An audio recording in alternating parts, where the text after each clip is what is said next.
Hello guys, welcome back to Life with Paulie. It is currently Tuesday, October 8th, and it is about 12 o'clock p.m. in the afternoon, and I'm just sitting outside having some coffee. And I was going to have some Slim Jims. I had one Slim Jim, but I picked the wrong box of Slim Jims. As you can see, they're spicy. So I have to get rid of those. I'm going to give those to my daughter. Maybe her husband will eat them. I do not like spicy stuff. I cannot eat spicy stuff.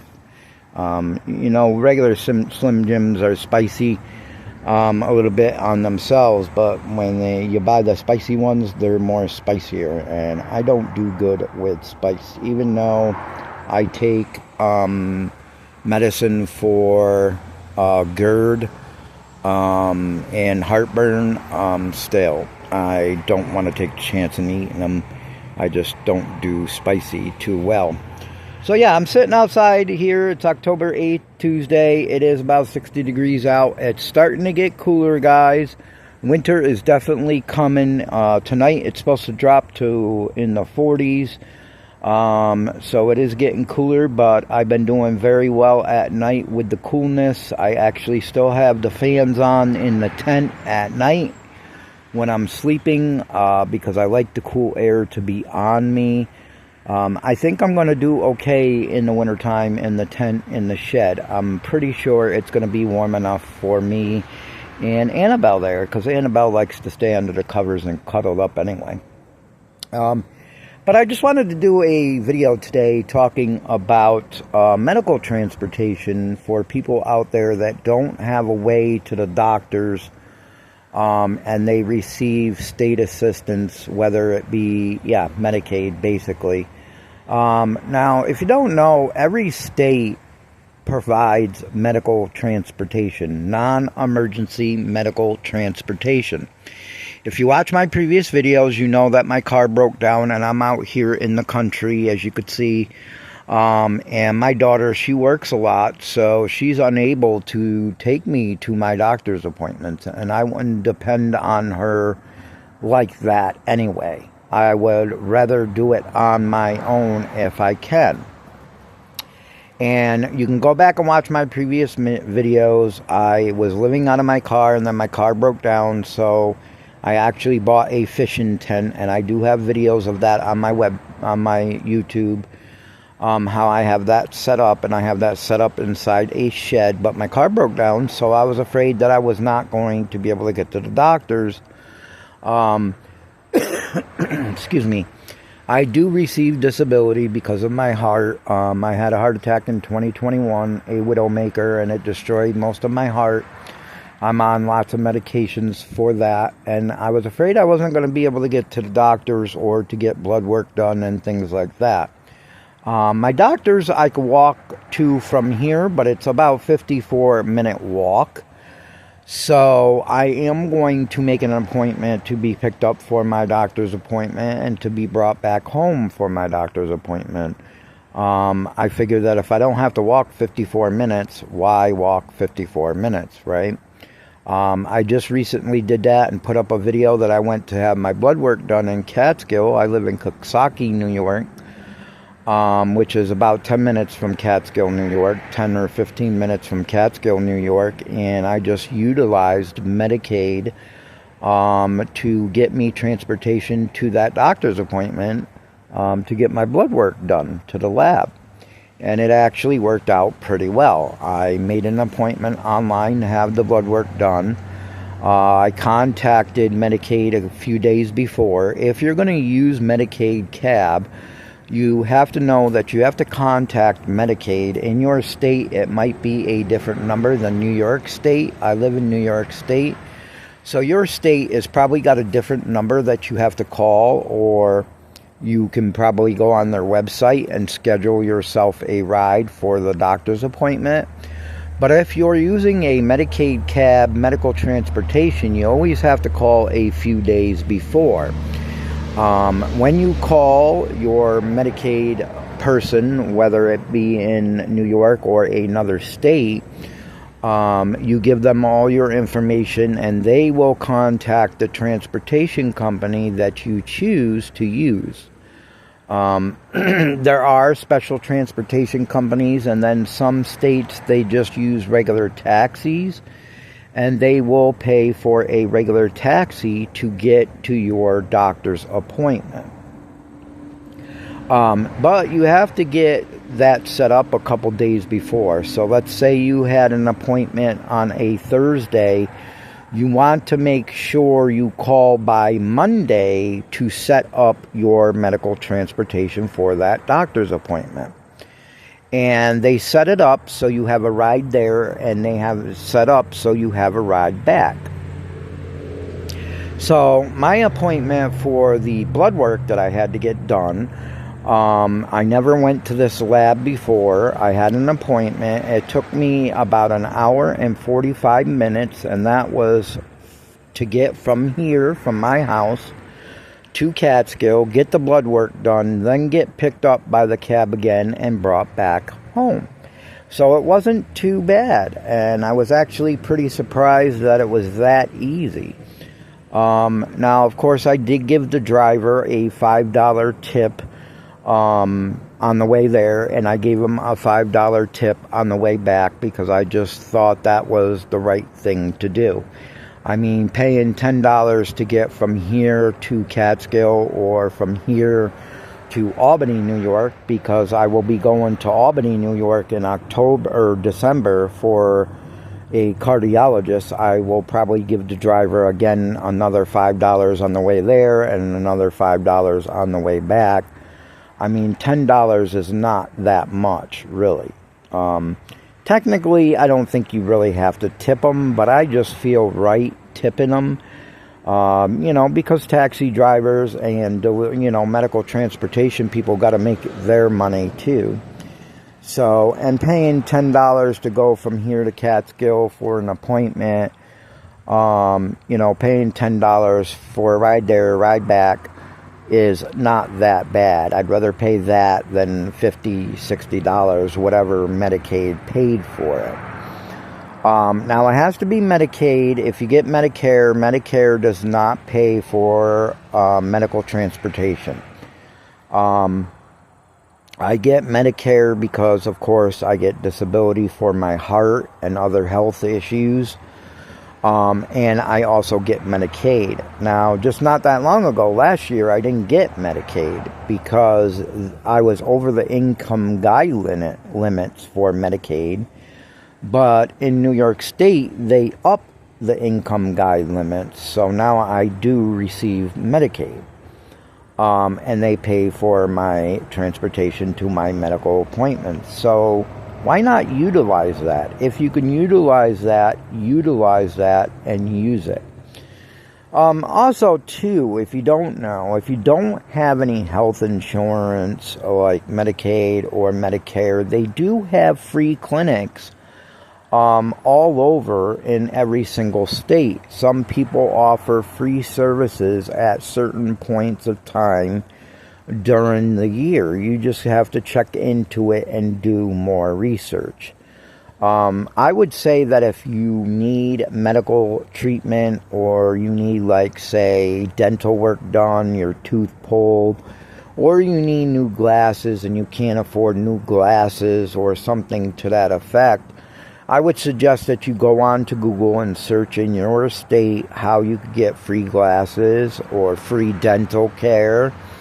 Because some places do offer that. They also have vans and healthcare vans that travel the country.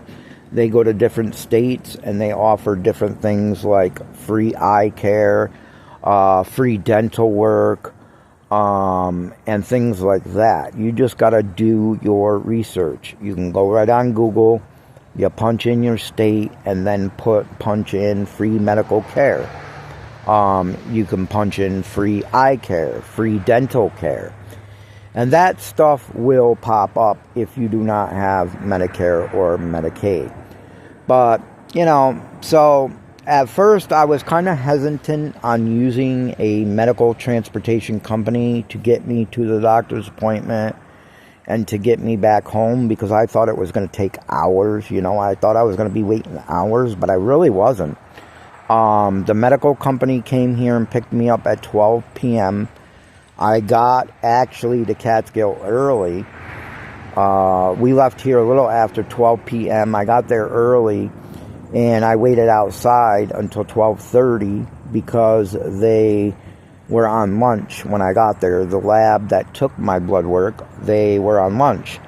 So I waited for them to come back from lunch at 12:30. I went in. It took 5 minutes to take my blood work, and I was already done. And I was like, oh, crap, because the cab wasn't supposed to come back until, well, my appointment was originally for 1, but I got there earlier. Like I said, I was there at like a half an hour earlier, because I figured I might have to fill out a lot of papers and stuff like that, but it wasn't really too bad.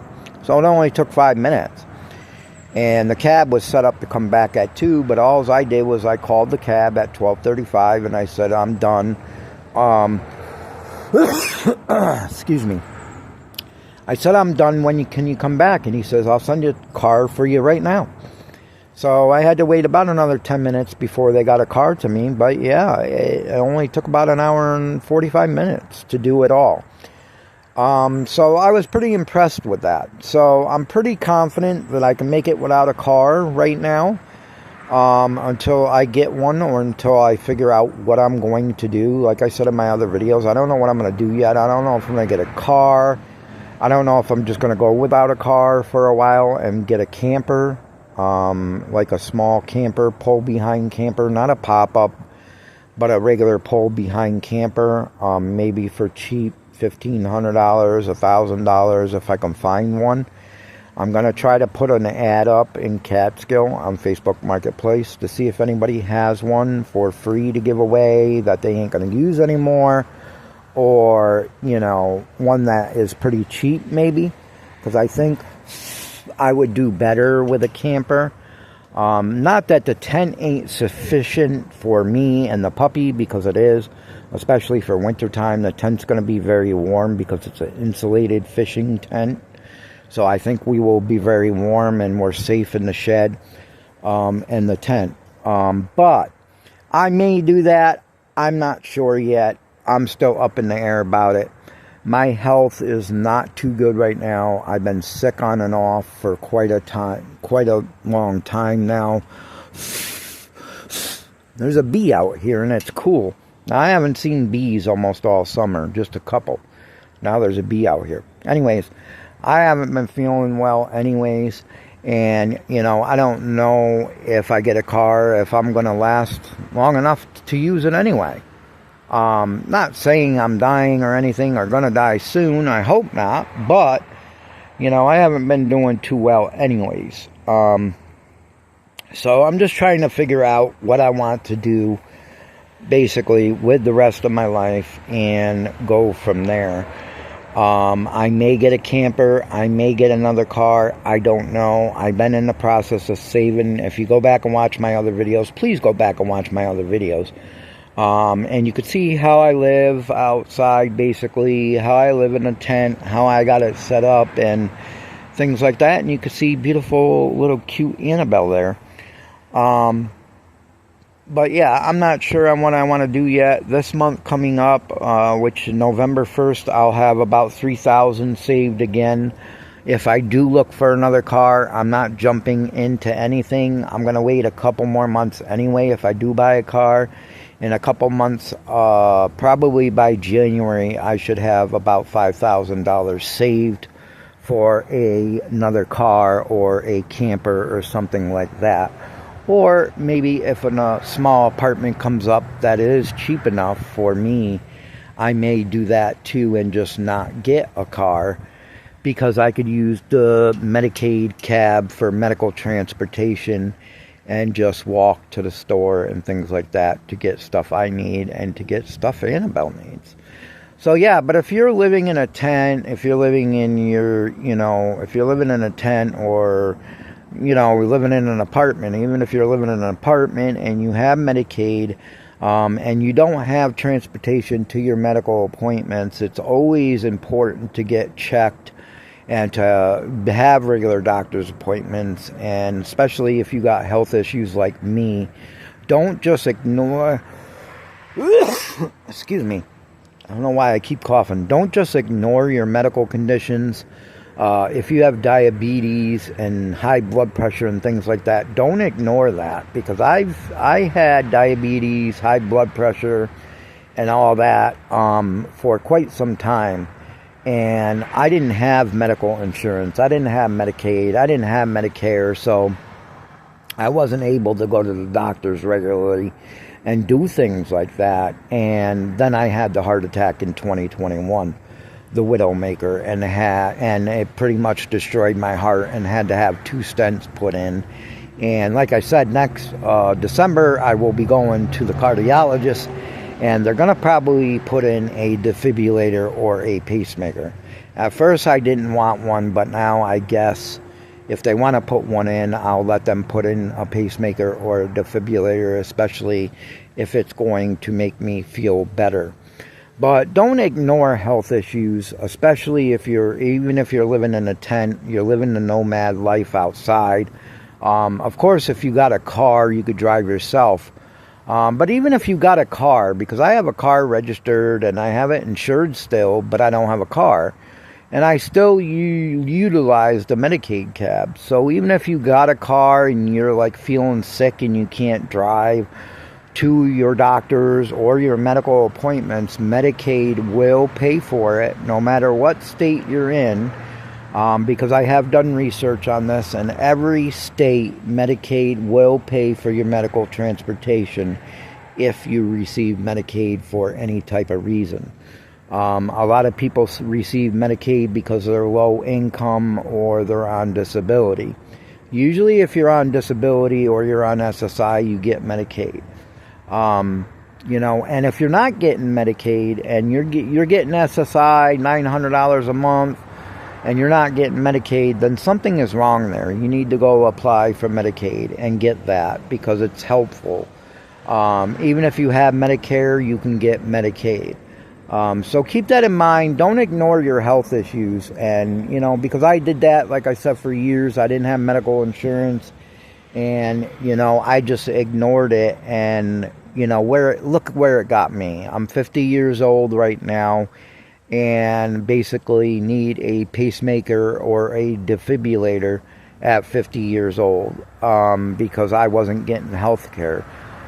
In a way, it wasn't my fault, because I didn't get, I didn't have Medicaid or Medicare. So, but keep that in mind, guys. And like I said, you can go right on Google, search Medicare, Medicaid, or not Medicare, Medicaid in your state, and you can get the number for your transportation to set up transportation. Like I said, you're going to have to know a few days before. You have to go to your regular doctors or to go get blood work done or whatever. Of course, Medicaid's not going to pay for you to go to the store and go grocery shopping. They're not going to pay for you to go gallivanting around. It's got to be a medical appointment. I know in New York, I don't know about other states, you don't really have to show proof. But you have to, of course, give them your home address for them to come pick you up. Whatever medical transportation comes to pick you up, you have to give them your home address, and you have to give them to the address to the doctors that you're going to. So, like I said, they're not going to pay for you to go to the grocery store and buy food or whatever the case may be. So just keep that in mind, guys, and stay healthy. Keep up on your health. If you're not getting seen by the doctors now, or whatever the case may be, because you don't have transportation and you don't know how to do it, like I said, go on Google, search Medicaid transportation in your state, and it should pop up. The first thing, usually Google's got that AI system, so the first thing that pops up, it will probably bring up a number for you to call Medicaid to set up that medical transportation. You're going to want to save that number, because you're going to have to call it every time a few days before your appointment in order to set up for you to be picked up and brought to the doctors and brought back home. Keep that in mind, guys, and I just wanted to say hello to everybody, much love to everybody, and see you in my next video.